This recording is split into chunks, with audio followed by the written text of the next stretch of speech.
Alors ce matin, pour commencer mon message, et avant de relaisser la place quelques instants aussi au groupe des 3D Kids qui vont nous faire une présentation un peu spéciale, ce matin, j'ai une bonne et une mauvaise nouvelle à vous annoncer.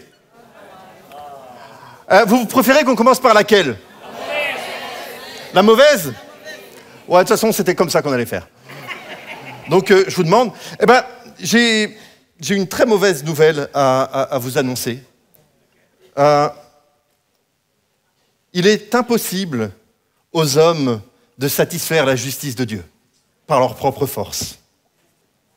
Ça, c'est la mauvaise nouvelle que je veux vous annoncer. Et à travers ce qu'on va voir, de ce dont on va parler ce matin, et plus particulièrement pour appuyer ce que les enfants ont vécu tout au long de l'année avec l'histoire des 10 commandements, il est impossible aux hommes de satisfaire par eux-mêmes la justice de Dieu. Mais j'ai une bonne nouvelle. Et j'ai une bonne nouvelle qui est bien meilleure que la mauvaise. J'ai une bonne nouvelle qui est bien plus excellente que la mauvaise. Et c'est ce que je veux vous annoncer aussi ce matin. C'est que par Jésus, nous sommes justifiés. Par Jésus, nous sommes libérés. Par Jésus, nous sommes sauvés. Et finalement, c'est l'histoire un petit peu des 10 commandements. Alors, soyons bien clairs, les 10 commandements, ce n'est pas ce qu'on va voir là derrière moi, dans un instant, simplement ce vieux film avec Charlton Heston. Je ne sais pas si vous l'avez déjà vu. Ouais, c'est vieux, hein. Moi, je me rappelle, je l'ai vu il y a peut-être 30 ans, 35 ans, et ça m'avait impressionné. Mais c'est pas simplement ça. Alors, les 10 commandements, c'est pas non plus la comédie musicale qui a été faite il y a quelques années. Je sais pas si vous vous rappelez. Ça sera à nous le chemin. Vous vous rappelez de ça? Ouais, c'était il y a 20 ans. Hein. Ouais, je chante toujours pas plus juste qu'il y a 20 ans, mais voilà, d'autres. Voilà. Non, c'est pas ça. Ou c'est pas simplement ça. Les 10 commandements, c'est ce que Dieu a donné au peuple d'Israël, au moment juste après la sortie d'Égypte, pour lui dire voilà ce qu'est ma sainteté. Voilà ce qu'est ma majesté. Et c'est une réalité qui est terrifiante, c'est une réalité qui est impressionnante. Parce qu'à travers les 10 commandements, qui sont la base de toutes les autres lois, de tous les autres commandements, de toutes les autres règles que Dieu va donner au peuple, à travers ces 10 commandements, Dieu va définir ce qu'est le péché. Il va définir ce qui est saint par rapport à lui. Et la mauvaise nouvelle, parce qu'on va continuer un petit peu par la mauvaise nouvelle, c'est que, comme nous dit l'Épître aux Romains au chapitre 6, au verset 23, le salaire du péché, c'est la mort. Le salaire du péché, c'est la mort. Et peut-être que ça peut vous sembler dur, un petit peu comme verset ou comme conception de qui est Dieu, mais c'est ce que l'Ancien et le Nouveau Testament nous parlent. C'est de ça qui nous parle, de la sainteté de Dieu. Et que ceux qui veulent rentrer dans sa présence ne peuvent le faire avec leur péché dans leur cœur. Parfois, nous pensons que le péché, c'est pas tellement grave. Parce que, voilà, nous sommes très centrés sur nous-mêmes. Et les petites choses, on dit, c'est pas grave. Et puis bon, même si je pêche, il y a la grâce, etc., etc. Mais je pense aussi, quelque part, que nous mesurons le péché, pas simplement par rapport à nous, mais par rapport à qui est Dieu. Et par rapport à la sainteté de Dieu. Notre péché est infiniment mauvais parce qu'il est contre l'un Dieu qui est juste, bon et saint. Il est grand et glorieux. Donc à la lumière de cela, on va laisser la parole dans quelques instants au groupe des 3D Kids. Jésus, dans Matthieu au chapitre 22 et au verset 37, dira à la question d'un pharisien qui demandait « Mais quel est le plus grand commandement ?» Et on va voir les 10 que Dieu a donnés à Moïse, mais quel est le plus grand commandement? Et Jésus lui répondit, « Tu aimeras le Seigneur ton Dieu de tout ton cœur, de toute ton âme et de toute ta pensée. C'est le premier et le plus grand commandement. Et voici le second qui lui est semblable. Tu aimeras ton prochain comme toi-même. De ces 2 commandements dépendent toute la loi et les prophètes. » Et en résumant cela ainsi, Jésus nous montre, voilà ce que Dieu attend de vous. Voilà ce qu'est finalement le péché. Voilà ce à quoi vous êtes appelés. Et pour mieux comprendre ce que sont ces 10 commandements. Nous allons laisser la parole aux 3D Kids maintenant. C'est à vous, qui vont nous montrer finalement ce que sont ces 10 commandements. Hier, je regardais à la télévision le match avec Messi. Il a super bien joué. Ah bon? Oui, moi aussi j'ai vu le match. D'ailleurs, il a marqué 2 goals. Oui, c'est mon idole. J'ai plein de posters de lui. Ma chambre est remplie de posters de lui. Moi, mon idole, c'est plutôt Ronaldo. J'ai tape beaucoup de documentaires sur lui sur les ordinateurs. Quoi? Non, personne n'arrive à la cheville de Messi. Il est divin. Vous emballez pas les gars. Le seul Messie c'est Jésus. Seul Dieu est tout.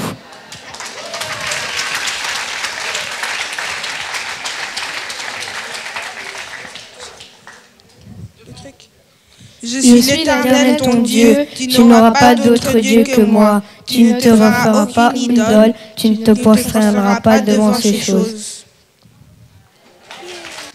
Oh mon Dieu, j'ai encore eu une mauvaise note.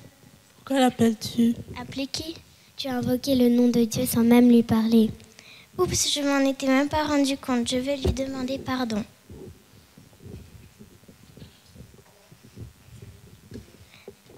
Tu ne diras pas le nom de Dieu en vain. Tu ne prendras pas le nom de l'Éternel, ton Dieu, en vain.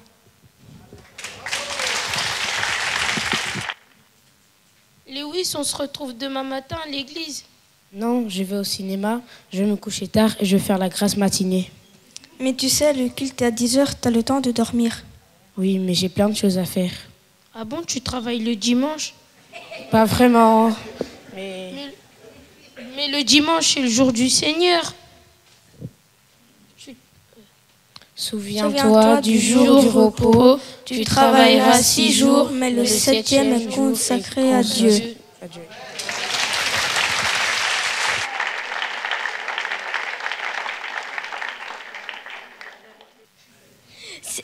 C'est pas juste, c'est toujours moi qui dois débarrasser le lave-vaisselle. Hier soir, maman m'a encore demandé de le faire. Mais nos parents font des... Moi, je trouve ça normal que chacun ait une tâche à la maison. Et si j'ai pas envie, c'est pas juste. Mais nos parents font déjà tellement pour nous. Honore ton père et ta mère.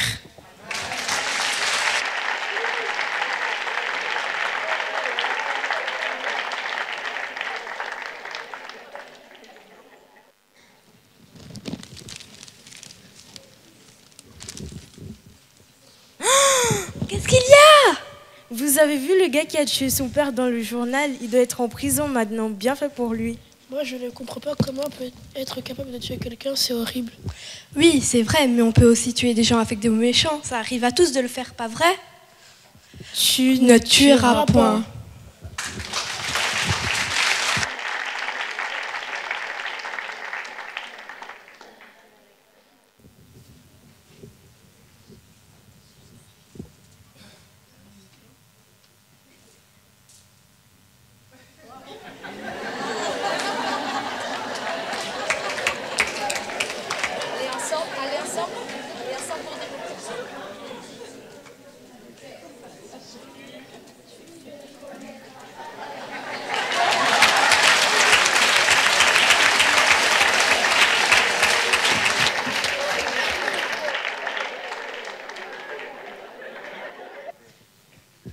Dis-moi, Kiva, d'où vient ce beau stylo que tu as en main? Ah, je l'ai trouvé sur un banc, il appartenait à personne. Et alors, que vas-tu faire maintenant? Tu ne crois pas que si tu perdais quelque chose, tu serais heureux quand on te le rapporte?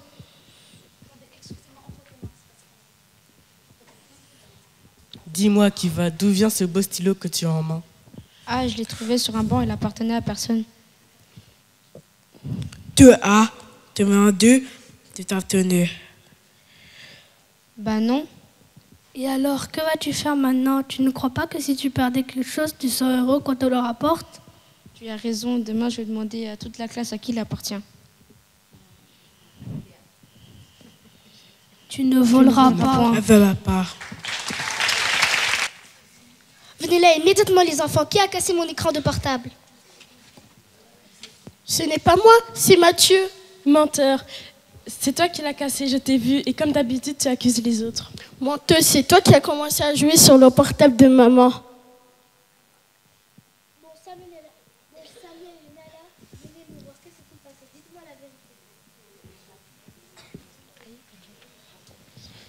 Tu ne porteras pas de faux témoignages contre ton prochain.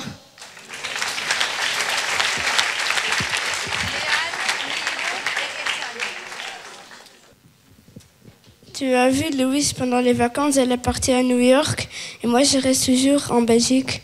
C'est vrai, elle a de la chance. Et puis, tu as vu sa maison, elle a une immense chambre. Oui, mais moi je suis heureuse de la partager avec mon frère. Des habits de marque avec de superbes baskets. Elle a trop de chance. Regarde d'abord ce que tu as avant de regarder chez les autres et réjouis-toi.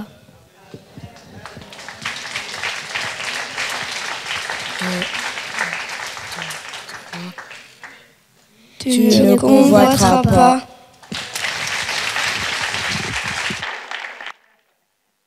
Bon, c'est toujours mieux avec le micro allumé, excusez-moi.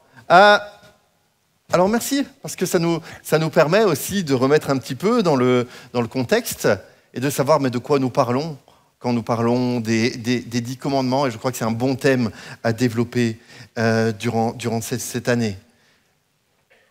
On ne va pas les repasser forcément tous en revue, mais quand on regarde nos propres vies, on se rend bien compte que nous sommes loin de les accomplir toujours à chaque moment de notre existence. Par exemple, vous n'aurez pas d'autre Dieu devant moi, ou vous n'aurez pas d'autre Dieu devant ma face. Est-ce que nous pouvons réellement dire que nous n'avons jamais rien mis devant Dieu dans notre vie ? Est-ce que nous avons toujours considéré Dieu comme le premier, comme le plus important de toute notre existence ? Est-ce que c'est Dieu qui nous enthousiasme, qui nous excite plus que d'autres choses ? Est-ce que nous sommes plus excités à venir au culte le dimanche matin qu'à regarder le match de foot de l'Euro 2024 ? Alors, on va pas s'apesantir sur le sujet, je sais que pour certains c'est douloureux ce matin.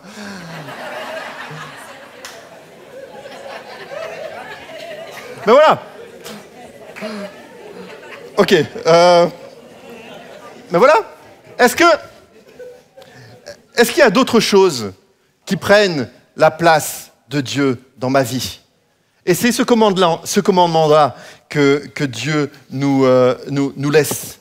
Un autre exemple, le 5e commandement nous dit « Honore ton père et ta mère ». Moi, j'étais très heureux que ce soit ma petite fille qui passe.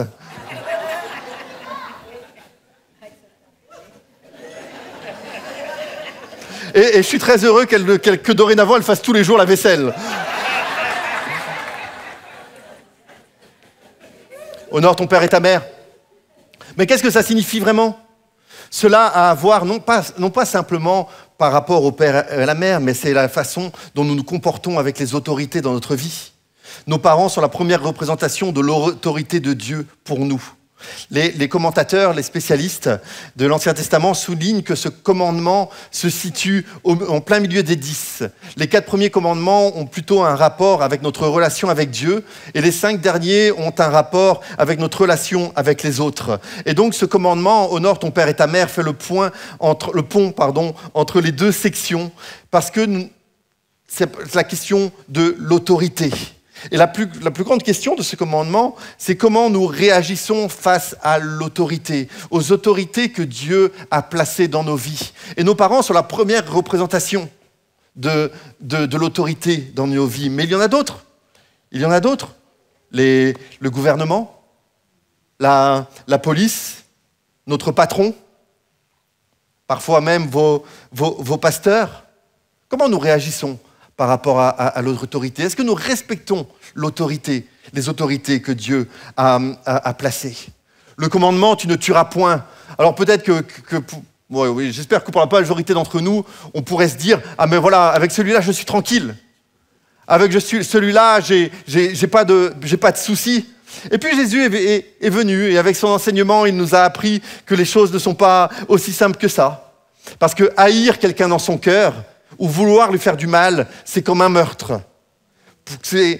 Alors bien sûr, nous n'avons peut-être pas assassiné quelqu'un, Mais est-ce que nous n'avons jamais eu des pensées haineuses, des pensées méchantes par rapport à des gens dans notre vie, par rapport à notre patron, par rapport à nos enfants, à notre conjoint, par rapport à celui le dimanche matin qui a pris votre place? Moi, ça ne me fait pas tellement rire.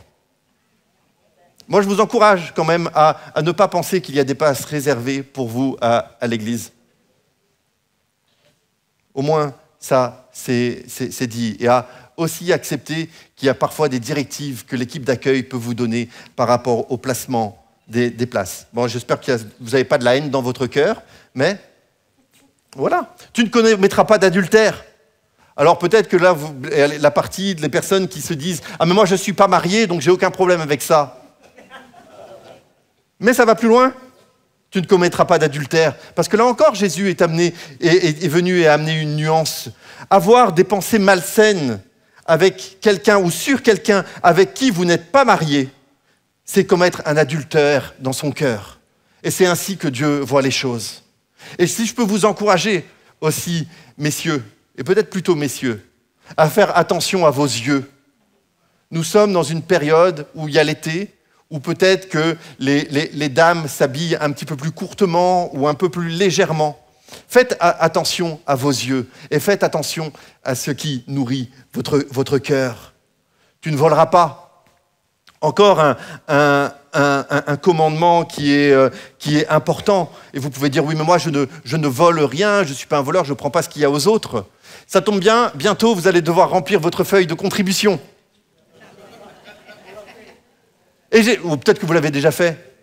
Et j'espère que vous serez honnête là-dedans. Et que vous ne gonflerez rien et que vous ne minimiserez rien. Ou alors le vol, c'est, par exemple, vous êtes en train de travailler et au lieu de faire le travail pour lequel vous êtes payé, vous passez votre temps sur YouTube ou sur Facebook. C'est aussi ça du vol. Ou le vol, c'est que quand vous vous dites « Ah moi j'ai besoin de faire des photocopies, je vais le faire à mon boulot », alors, si votre patron est d'accord, il n'y a pas de problème. Mais si votre patron ne le sait pas, c'est du vol. Et c'est ça aussi, les 10 commandements. On pourrait parler aussi du mensonge. Et le mensonge, c'est très subtil. Parce que parfois, nous exagérons. Parfois, nous minimisons. Parfois, nous transformons la vérité pour nous sortir de situations avec lesquelles nous ne sommes pas à l'aise. Et ça nous arrive. Quand on veut être honnête, ça nous arrive, et c'est aussi enfreindre les commandements de Dieu. Et le pire, ou en tout cas le pire, peut-être le plus difficile, tu ne convoiteras pas. La jalousie par rapport aux autres, des capacités, de l'apparence, de la possession, de la position des autres. Est-ce que nous nous sommes toujours réjouis en face de la popularité, de la beauté, de l'apparence de ceux qui nous entourent? Ou alors est-ce que nous avons laissé s'installer une forme de jalousie, une forme de désir, une forme de dire « mais moi, ce qu'il a, j'aimerais tellement l'avoir » et qui se transforme en ingratitude? Alors évidemment, vu comme ça, les 10 commandements, ça nous remet en question. Est-ce que notre cœur a toujours aimé Dieu et a toujours donné la priorité à Dieu par-dessus tout? Et je vais vous dire, les 10 commandements, ce n'est pas ça qui va nous changer. Et ce n'est pas le but. Les 10 commandements, ils sont là pour nous révéler à quel point notre cœur est en désordre. Les 10 commandements, ils sont là pour nous montrer à quel point Dieu est saint et à quel point nous sommes malades par le péché. Nous sommes malades. Le salaire du péché, c'est la mort. Et ça, c'est la mauvaise nouvelle. Et je crois que si on ne comprend pas la mauvaise nouvelle, on ne peut pas non plus apprécier la bonne nouvelle qui arrive. Les Écritures nous indiquent une solution qui est totalement différente. Dans le livre des Nombres, au chapitre 21, on voit que Israël avait transgressé l'un des commandements par rapport à la convoitise. Et il commençait à aspirer à des choses qu'il voyait les autres peuples tout autour, et il commençait à jalouser les peuples tout autour, mécontents de ce que Dieu leur donnait. Et lisons quelques versets dans le livre des Nombres, au chapitre 21, les versets 6 à 9 qui vont s'afficher directement derrière moi. Et il est dit « Alors l'Éternel envoya contre le peuple des serpents brûlants, Ils mordirent le peuple et il mourut beaucoup de gens en Israël. Le peuple vint à Moïse et dit, « Nous avons péché, car nous avons parlé contre l'Éternel et contre toi. Prie l'Éternel afin qu'il éloigne de nous ces serpents. » Moïse pria pour le peuple. L'Éternel dit à Moïse, « Fais-toi un serpent brûlant et place-le sur une perche. Quiconque aura été mordu et le regardera conservera la vie. » Moïse fit un serpent d'airain et le plaça sur une perche. Et quiconque avait été mordu par un serpent et regardait le serpent d'airain conservait la vie. La mauvaise nouvelle, c'est que nous sommes condamnés par le péché. La bonne nouvelle, c'est que Dieu a pourvu d'un moyen pour que nous soyons sauvés, pour que nous soyons guéris, pour que nous soyons réconciliés avec Dieu. Dieu ne va jamais minimiser la désobéissance. Dieu ne va jamais baisser les standards de sa sainteté. Mais dans son amour, il nous fournit un moyen par lequel nous pouvons être guéris. Le serpent d'airain, c'est ce dont Jésus va parler dans peut-être ce qui est le passage le plus connu de la Bible. Dans Jean au chapitre 3 et à partir du verset 14, qu'est-ce qu'il nous est dit ? Il nous est dit « Et comme Moïse éleva le serpent dans le désert, il faut de même que le Fils de l'homme soit élevé, afin que quiconque croit en lui ait la vie éternelle. » Car Dieu a tant aimé le monde qu'il a donné son Fils unique, afin que quiconque croit en lui ne périsse point, mais qu'il ait la vie éternelle. Dieu, en effet, n'a pas envoyé son Fils dans le monde pour qu'il juge le monde, mais pour que le monde soit sauvé par lui. Et voilà, c'est ça la bonne nouvelle. Parce que comme vous l'avez vu, sans doute, comme vous l'avez peut-être remarqué, quand je cite ce passage de Romains 6 qui dit « Car le salaire du péché, c'est la mort », il y a la suite. Il y a la suite, car le péché, c'est la mort, mais le don de la grâce, le don de Dieu, c'est la vie éternelle en Jésus-Christ notre Seigneur. Et c'est cela qui est la bonne nouvelle. La bonne nouvelle, c'est qu'à travers Jésus, Dieu nous voit comme justifiés. Et c'est ça qui change toute notre vie. Pourquoi pensez-vous que Jésus est mort ? Alors, vous allez sans doute me dire, oui, mais Jésus est mort pour nous par amour. Oui, tout à fait. Ça, c'est la motivation de Jésus. Mais c'était quoi l'objectif ? L'objectif, c'était pour nous donner sa justice. Il s'est fait justice pour que nous puissions l'avoir, nous aussi. Il a payé le prix, il est rentré dans la tombe qui était notre tombe. Il est rentré dans cette destinée qui était normalement la nôtre. Et il l'a fait pour que nous puissions être sauvés. Regarde au serpent, ceux qui regardaient au serpent conservaient la vie.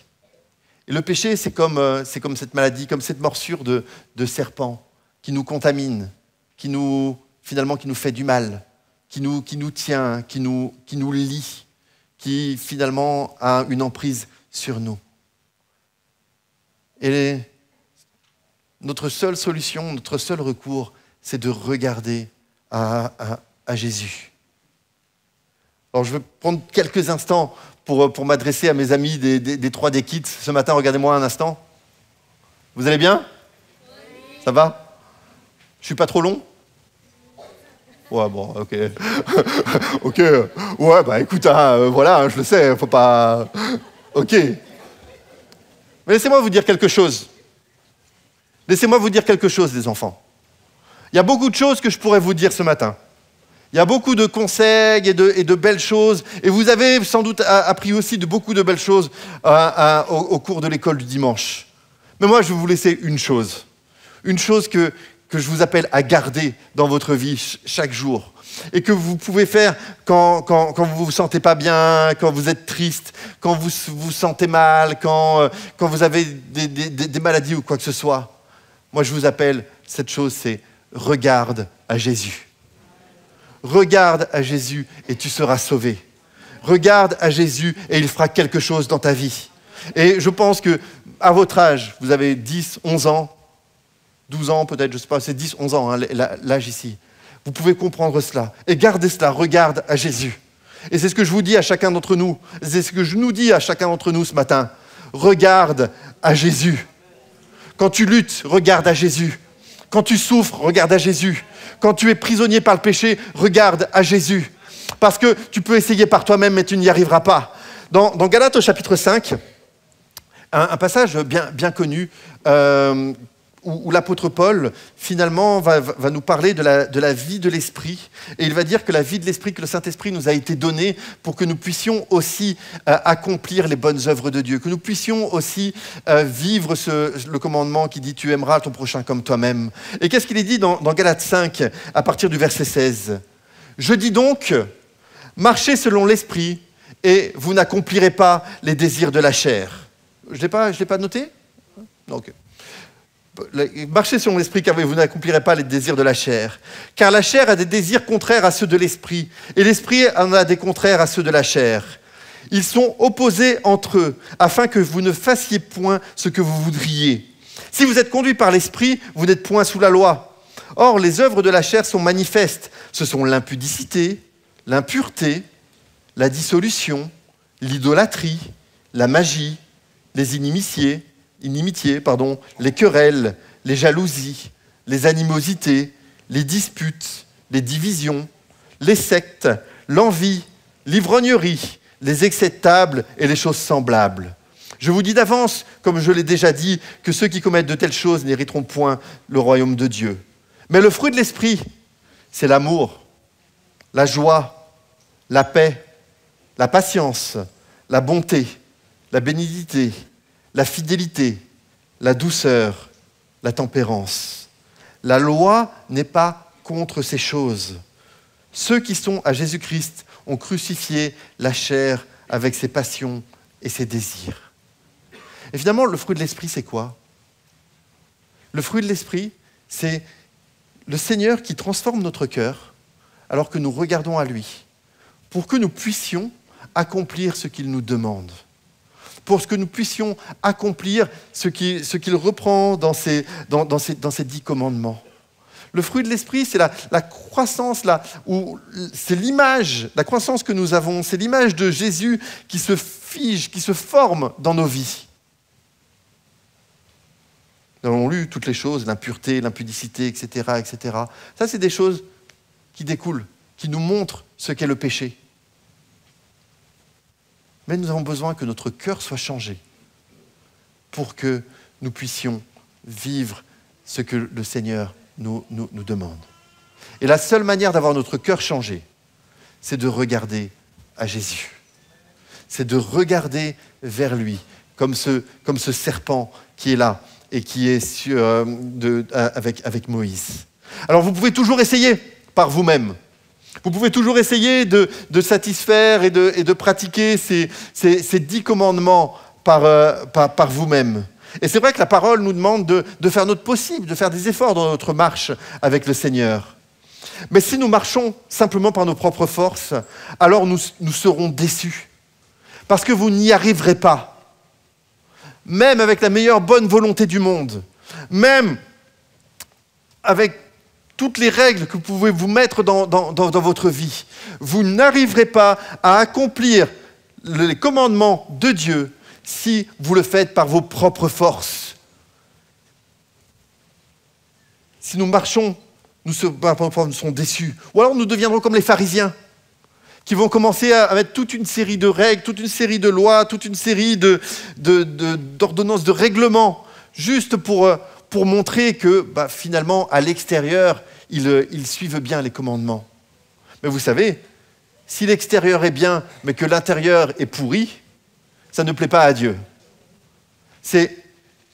Le cœur est changé, alors votre comportement change. Mais si vous essayez simplement de changer votre comportement, ce n'est pas votre comportement qui changera votre cœur. Ça part du cœur et ça va vers l'extérieur.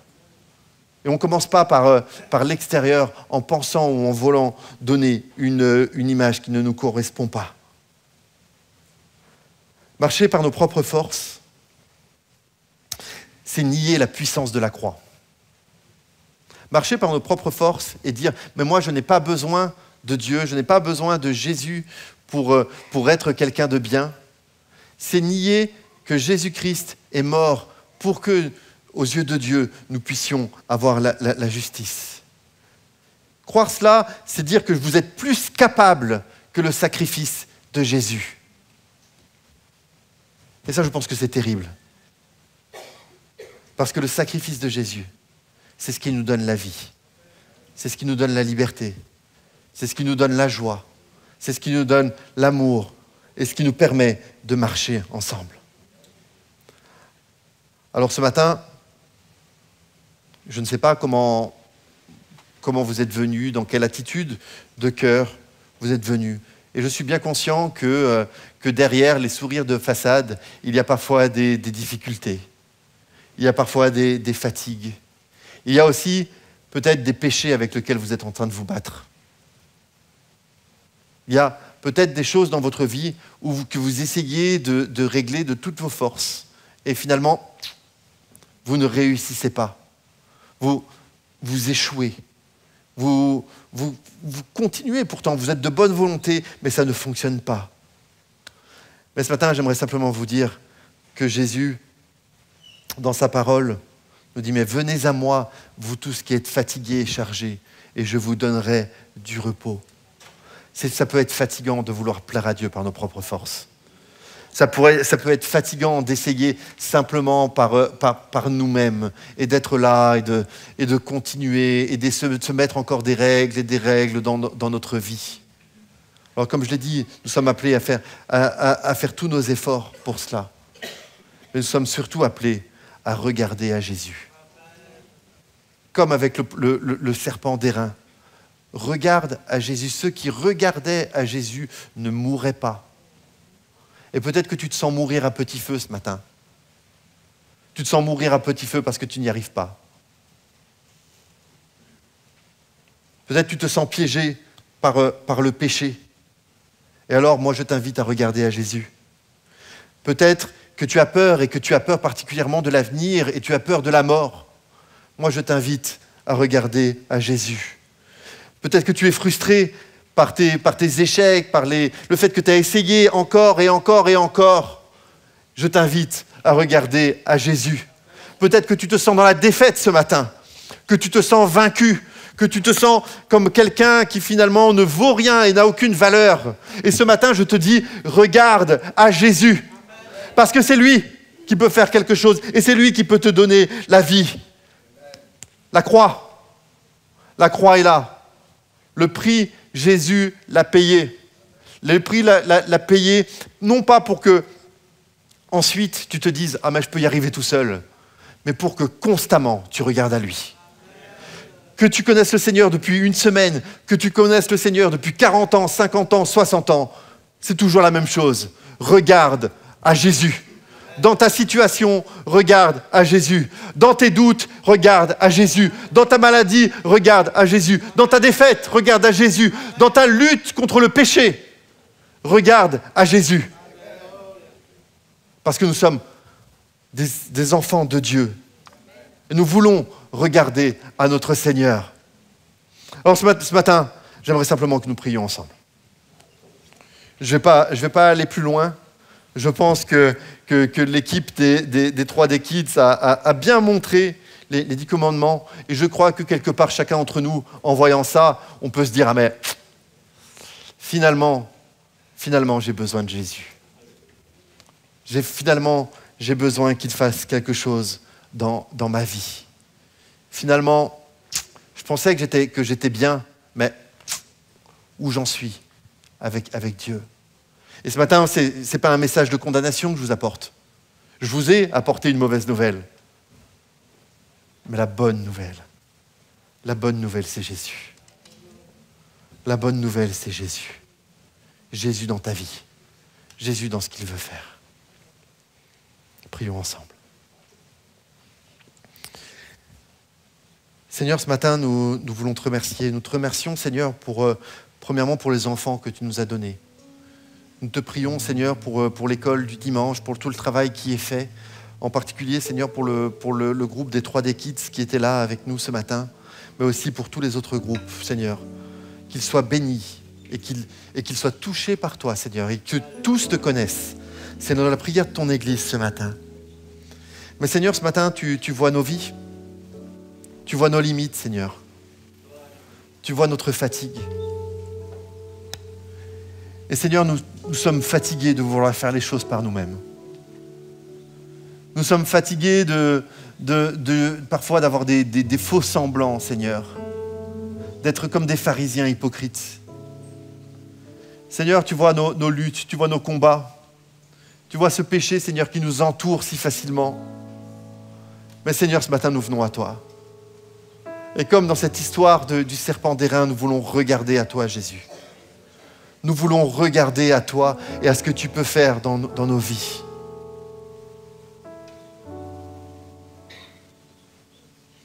Ce matin, je vais simplement, courtement faire un appel ce matin. Et ça va être très simple. Et je crois que finalement, c'est un message qui nous concerne tous, mais peut-être que toi, ce matin particulièrement, tu luttes contre le péché. Tu luttes contre le péché et ça te conduit dans une situation de désespoir. Ça te conduit dans une situation où tu sens que tu n'es pas à l'aise dans ta relation avec Dieu. Et ce matin, alors qu'on a tous les yeux fermés, il n'y a aucun jugement, parce que nous sommes tous sur la même ligne, nous avons tous besoin de Dieu. Si tu as besoin de simplement dire à Dieu, mais moi je regarde vers toi ce matin, j'ai besoin de toi, j'en ai assez. Alors je te demanderai de te lever à ta place ce matin. Alors qu'on a tous les yeux fermés, on n'est pas en train de compter qui va faire quoi ou quoi que ce soit, mais lève-toi à ta place ce matin. Si tu sens que tu as besoin de regarder à Jésus, lève-toi à ta place ce matin. N'attends pas que d'autres se lèvent. N'attends pas que l'appel soit terminé, que le temps de prière soit terminé. Mais ce matin, lève-toi. Lève-toi en disant, mais Jésus, j'ai besoin de toi. Jésus, j'ai besoin que tu fasses quelque chose dans ma vie. Jésus, viens, j'en ai assez de ma vie. J'en ai assez de faire les choses par mes propres forces. Mais j'ai besoin que tu transformes ma vie. Viens, Jésus. Viens nous changer, nous avons tellement besoin. Nous sommes tellement loin de toi, de tes standards, Seigneur. Et tu ne veux pas nous baisser tes standards de sainteté. Mais tu veux, Seigneur, que nous marchions avec toi. Jésus, nous avons besoin de toi. Nous tournons nos regards vers toi ce matin. Nous levons les mains vers toi en te disant, mais Seigneur, viens toucher nos vies. Viens faire quelque chose. Nous en avons assez de nos combats dans le péché. Nous en avons assez de nos combats, Seigneur, contre toutes ces difficultés.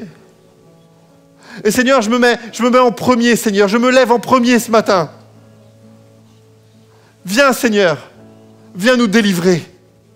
Seigneur, je te prie pour tous ceux qui sont debout ce matin et pour ceux qui sont assis et qui n'ont peut-être pas eu ce courage de se lever. Nous regardons à toi. Nous regardons à Jésus-Christ. C'est toi notre justice, Seigneur. C'est toi qui nous délivres de ce combat. Tu aimes les combats, Seigneur, parce que tu es toujours victorieux. Et nous regardons à toi. Et nous voulons vivre cette victoire.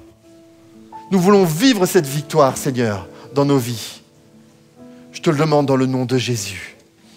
Amen.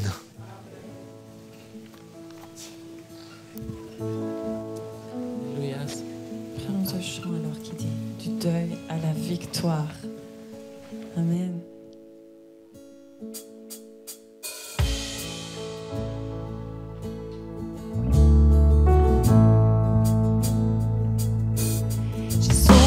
Le monde, mais rien ne m'a comblé.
saurais me trouver.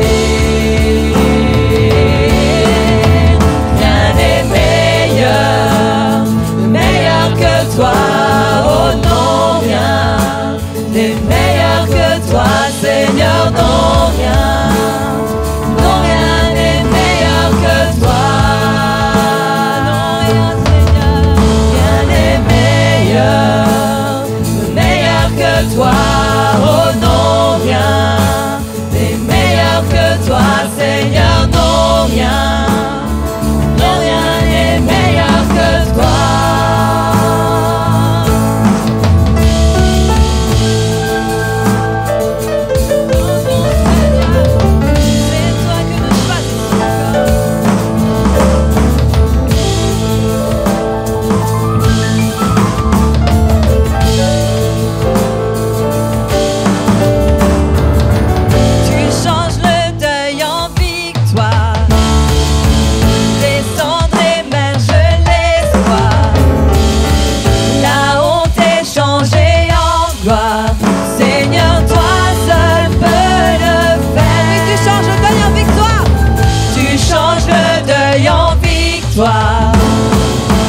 Descendre, émerge l'espoir.